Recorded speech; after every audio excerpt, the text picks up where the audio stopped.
The Fox 61 News at 6 starts now.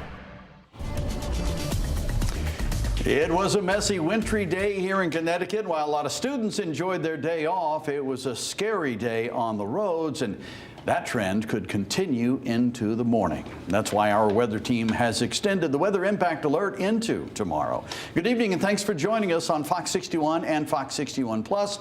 I'm Brent Harden. And I'm Sarah Sanchez. Some of you saw snow, others saw an icy mix, and it won't go away overnight. Chief Meteorologist Rachel Frank is here to tell us why and how you can prepare for your commute tomorrow. Yeah, I mean, I think that was the name of the game, right? Just you could cross the street and it turned into rain. Yeah, we saw a little bit of everything out there today, and I think the problem is that there's a lot of leftover slush. So while there won't be anything new falling from the sky, we will see anything that's already out there kind of refreeze. So that's the concern as we head into tomorrow. In terms of when this system moves out, you're already seeing the back edge of it here. So dry in Goshen and Danbury and Waterbury, but we still have rain mixed with some freezing rain right now for Windsor Locks. It looks like rain, it feels like rain, but with temperatures below freezing, it is forming an icy glaze on top of things. Here is again another look at the big picture. Even after the steady stuff kicks out of here within the next hour to hour and a half, though, there could be a little bonus round or grand finale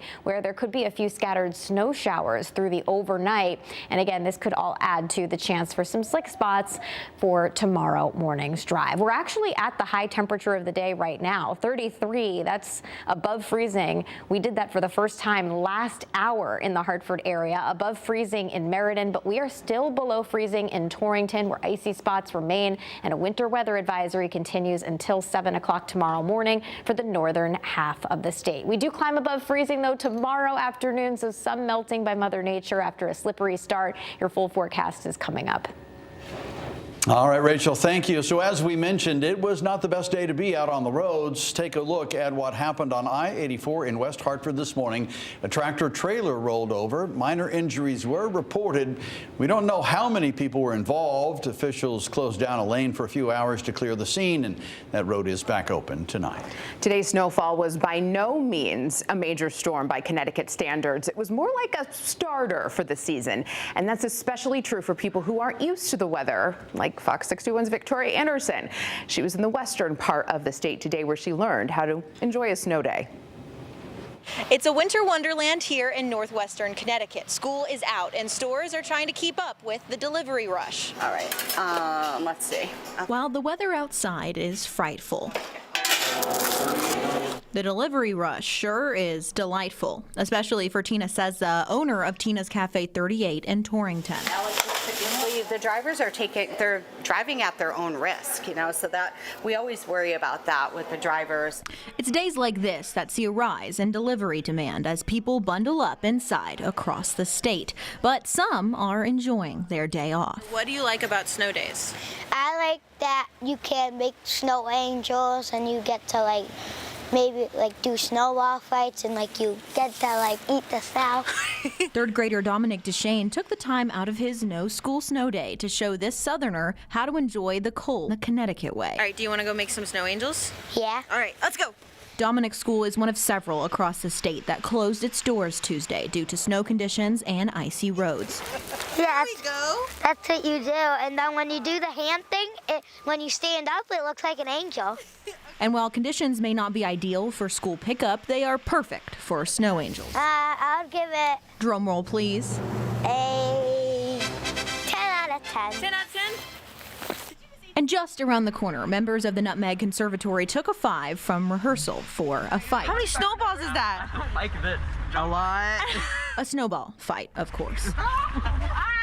And once this storm moves out, the thing to look out for is ice. Our weather team says that most of the state will see an overnight freeze, so look out for slippery roads. Reporting in Torrington, Victoria Anderson, Fox 61. And stay with Fox 61. We'll have the latest on this storm. We have live radar streaming right now on Fox 61 Plus. You can check it out anytime as that storm moves through the area. Download Fox 61 Plus right now on your TV and watch for free. We have some developing news tonight in East Windsor. Police are searching for a missing person. Their case started this morning where they found a burned car near Scantic River State Park. Officers know whose car it is, but they can't find the person. Fox 61's Solene Arif has been at the park for several hours as the search has unfolded, and she joins us now live with the very latest on this. Solene. Good evening. Police are searching for a man named Julius Stokinis. Now, police said his family last saw him yesterday in Enfield, and then today, police came out here this morning to Scantic River State Park behind me here to do an extensive search of the area because they found a car that was burned on the end of Melrose Road, which is this road behind me here, and that car belonged to Stokinis, but he was nowhere to be found. Now, earlier this morning when I came out here, the first thing I noticed, I'm not sure if you can see or if you've been outside today, but a lot of snow in this area was coming down, and I'm sure that made the search more difficult when it comes to things like finding tracks. And then to make things worse, it continued snowing into the afternoon before it began to rain. It's still raining out here now. We haven't caught a break all day. And the entire time we were out here for most of the day, there were about 7 to 10 law enforcement vehicles out here. They're all gone now. The last ones left at around 6 p.m. and then about half of them left around 3 p.m. But there was a heavy law enforcement presence, and Enfield police told me they had about 5 canines out here searching for him. And then around 1 p.m., another canine showed up to join the search for him. Now, police told me it's not an active crime scene. It's just a search for a missing person. And there are several law enforcement agencies involved, including Connecticut State Police. Police are asking for your help as they try to locate Stokinis. They say he's about 6'2", he has brown hair, and he has hazel eyes. And stick with us here at Fox 61 for more updates on this case as more information comes into our newsroom. Reporting live in East Windsor, Solene Arif, Fox 61. All right, Solene, thank you. Happening now in Stamford, police are asking the public to stay away from Oaklawn Avenue and Dartley Street. Officers say they are dealing with a public safety matter. Investigators have been on the scene for most of the day today, and they tell us there's no immediate danger to the public, but they are asking people to avoid that area during their investigation. We are working to learn more about what's happening there, and we will update you once we know. Police said a Farmington man admitted to killing his father. Not only did he say he didn't feel bad about it, but police say the man had thought about doing so since he was a child. This is all coming from a newly unsealed arrest warrant for Joshua Popolarsik, which detailed what happened the day his father, David Popolarsik, was killed. Police say they responded to the Popolarsik home on Birch Street back on November 14th and found David lying in the living room with multiple stab wounds. His wife had called 911 after finding him. In the arrest warrant, detectives say Josh cried and looked upset when they told him his father died. But when they asked him to come to the police station to meet his mother, he refused and said he wanted to go back to bed. The next day, a neighbor told police he had seen a car speeding toward the Popolarsik house around the time David was killed.